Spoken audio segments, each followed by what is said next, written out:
Ako nga po pala si Francis Anjon Ray Andrade. Nasa Aviation Partnership Philippines po ako. To be specific, nasa cabin instructor backshop ng A+.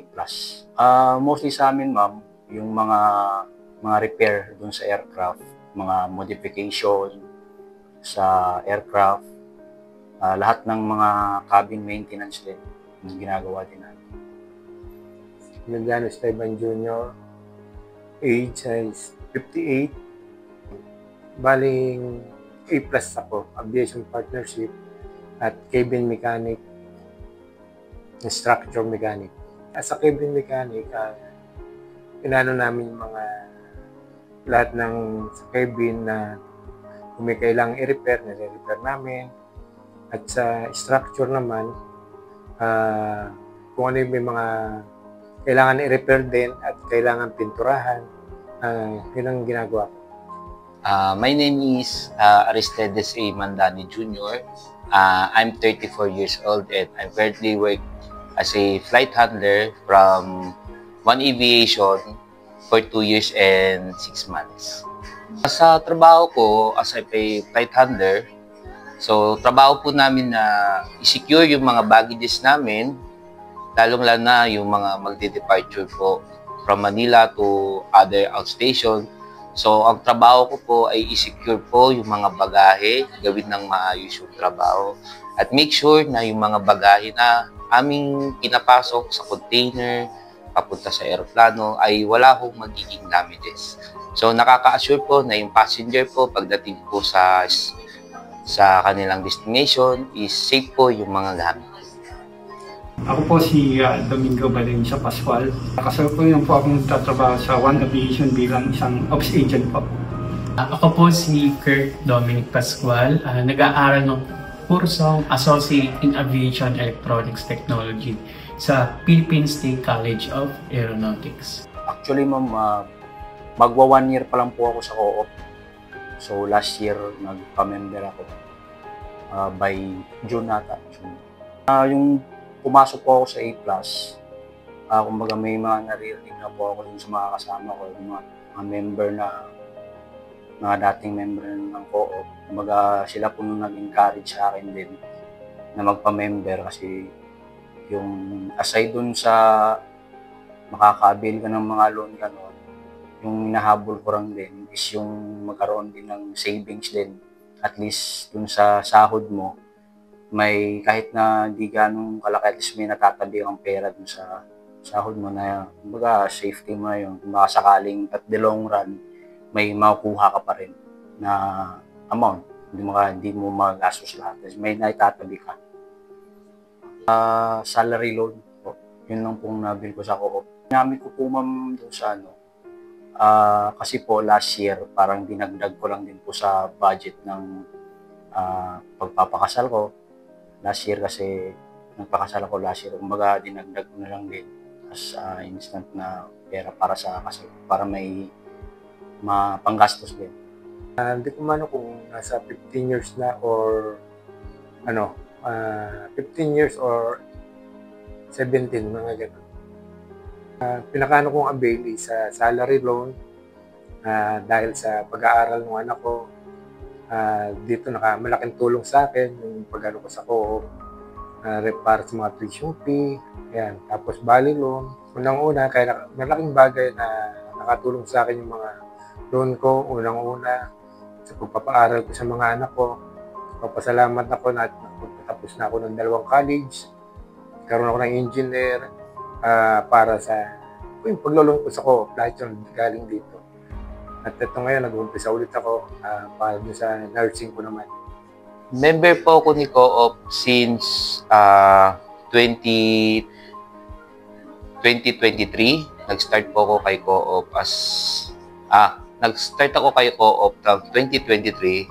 So ngayon po is nasa 2 years na po. 2 years na po ako member ni co-op. Unang-una yung salary loan po, then yung valley loan, yung pangalawa. Mga emergency situations po, lalo na pag may mga kailangan sa bahay, may mga gastusin sa mga anak, Kailangan na kailangan po yun. Malaking bagay po yun kasi itatawid ko po yung mga pangangailangan na hindi ko na kailangan lumapit sa iba, which is Co-op is nandiyan dyan para mag-provide. 7 years na po akong miyembro ng Co-op. Isang malaking bagay po yung naitulong sa amin yung pagiging scholar po ni Kurt Dominic. Bali yung nagiging yung allowance po na ibibigay ng Co-op sa kanya ay malaking bagay po at nagagamit po niya sa kanyang pang-araw-araw na eskwela. And yung mga project po niya, ganoon din po na nagagamit din po niya yung mga itinutulong po at binibigay po ng Co-op sa kanya. Magulang naman po sa aming mag-asawa, malaking bagay po yung naitulong ng Co-op bilang scholar po si Kurt. Kasi nga po, hindi na po kami nag-iintindi ng kanyang pang-araw-araw na pangangailangan, yung kanyang pong budget, pagpasok po at pag-uwi, yung kanyang din po mga baon.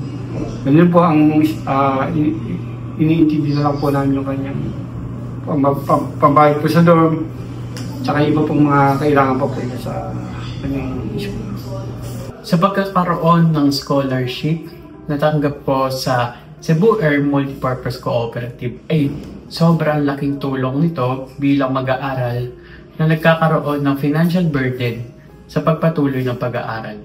Isa na rito na hindi ko maitatanggi ang financial assistance nila na ibinigay nila sa akin at pinagkaloob, pati na rin sa lahat ng pangangailangan ko, hindi lang sa pagkakaroon ng gamit, kundi na rin sa monthly allowance na natatanggap ko mula sa kanila. Hindi lamang financial ang naitutulong nito, kundi ang Cebu Air Multipurpose Cooperative ay nagkaroon na rin ako ng isang pamilya na tumutulong sa akin para sa aking personal growth at career growth. Ang message ko lang kay CAMC na maraming salamat po.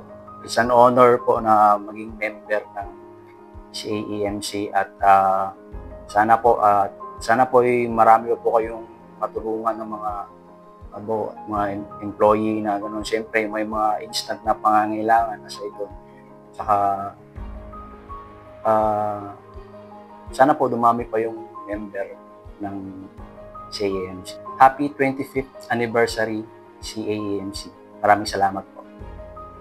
Sa Co-op, 25 years na tayo na magkakasama na sana lumaki pa na lumaki itong natin, yung ating Co-op. Since na nag-umpisa kami ng Co-op ng nasa Cebu Pacific pa lang kami, ay talagang makasasabi mo na parang hindi aasenso dahil ang umpisa na namin kung sa Co-op dati ay napakaliit lang. Pero ngayon ito, big time. Napakalaking tulong po niya, lalong-lalo na sa mga kagaya namin na member po. So, I hope po na mag-strong pa po ng maraming taon si Co-op at mas marami pa po siyang matulungan na mga empleyado sa pamamagitan po ng mga products at services niya nang sa gayon ay ma-sustain ng bawat membro yung mga kanilang pangangailangan. Noong una po, lubos po ako nagpapasalamat sa inyo mula po sa mga matasas official, ganoon din po sa mga staff, sa lahat po ng empleyado po ng Co-op sa malaking tulong po na ipinagalob niyo sa amin bilang magulang po, tsaka po kay Kurt Dominic na naging isa po sa naging scholar ninyo. Maraming salamat po at alam ko naman po bilang ama at nakikita ko naman po kay Kurt na patuloy siyang nag-aaral na mabuti at binibigyan po niya ng importansya yung lahat po na ibinibigay yung tulong ng Co-op para sa kanya at kami po bilang magulang saksig din po kami sa kanyang pag-aaral, sa mga nakikita po namin mga grado niya, maayos naman po at bilang magulang din po, maraming salamat po mula sa aking asawa. Papasalamat po kami ng marami sa Co-op, sa malaking bagay at malaking tulong po ay pinagkaloob niyo sa amin bilang magulang at ganoon din po kay Kurt Dominic na naging scholar din po sa inyong kumpanya. Sa Co-op po, happy 25th year anniversary po sa inyong lahat. Nawa ay patuloy po kayong umaba pa po ang inyong anibersaryo at marami pa po kayong matulungang mga empleyado na patuloy na nagtatrabaho po bilang mga isa sa mga empleyado po ng kumpanya at patuloy yung po tinutulungan sa kanilang mga pangangailangan. Salamat KMC sa pagbibigay sa akin ng tulong upang makapagtapos ako ng pag-aaral. Ilang taon, ilang buwan, ilang araw na binibigay sa akin ninyo upang mapagpatuloy ko ang aking pangarap. Salamat sa inyo. Sa ika-25 anibersaryo, ako po ay nagpapasalamat ulit at kinakongratulate ko po kayo sa pagpatuloy ninyo at saan na po may mas marami pa kayong matulungan, hindi lamang katulad ko bilang scholar, kundi na rin sa buong miyembro at sa buong community ng aviation industry.